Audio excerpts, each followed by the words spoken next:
Hello दोस्तों, नमस्ते प्रणाम। मैं संगीता कश्यप अपने यूट्यूब चैनल में सभी दर्शकों का स्वागत करती हूँ। मैं एक कहारवा नाच गीत लेके आई हूँ दोस्तों। अगर गीत अच्छा लगे कमेंट करके ज़रूर बताना, लाइक करना, शेयर करना, मेरे चैनल को सब्सक्राइब करना और कमेंट करके ज़रूर बताना दोस्तों गीत आप लोगों को कैसा लगा।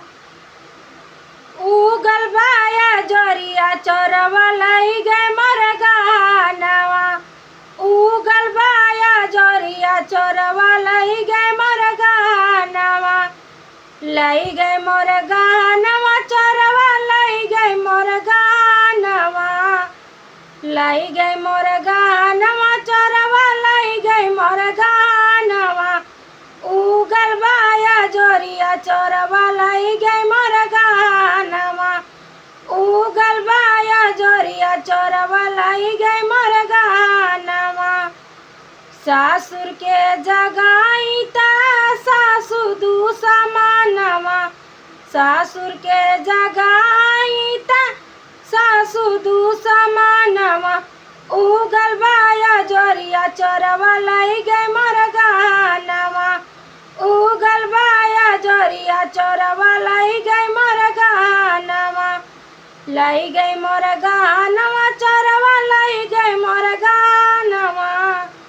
लाई गई मोर गानवा चोरवा लाई गए मोर गानवा, उगल बाया जोरिया चोरवा लाई गए मोर गानवा,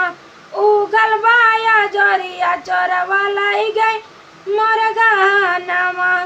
जेठ के जगाई ता जठनी दुसमानवा, जेठ के जगाई ता जठनी दुसमानवा, उगल बाया जोरिया चोरवा लाई गई मोर गानवा, उगल बाया जोरिया चोरवा लाई गई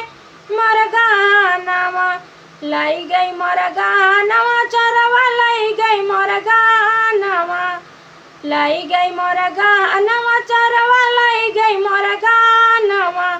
उगल बाया जोरिया चोरवा लाई गई मोर गानवा, उगल बाया जोरिया चोरवा लाई गई मोर गानवा, लाई गई मोर गानवा चोरवा लाई गई मोर गानवा, उगल बाया जोरिया चोरवा लाई गई मोर गानवा। देवर के जगाई दरानी दुसमानवा, देवर के जगाई दरानी दुसमानवा, उगल बाया जोरिया चोरवा लाई गई मोर गानवा,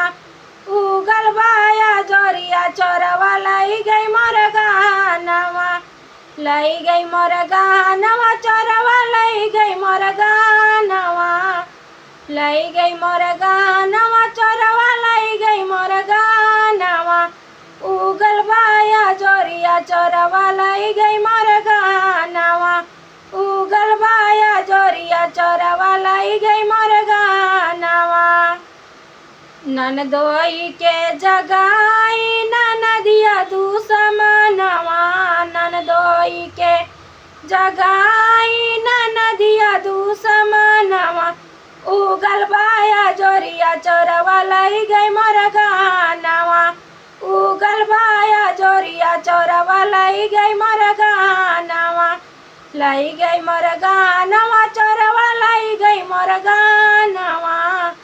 लाई गई मोर गानवा चोरवा लाई गई मोर गानवा, उगल बाया जोरिया चोरवा लाई गई मोर गानवा, चटकल बाया जोरिया चोरवा लाई गई मोर गानवा, उगल बाया जोरिया चोरवा लाई गई मोर गानवा।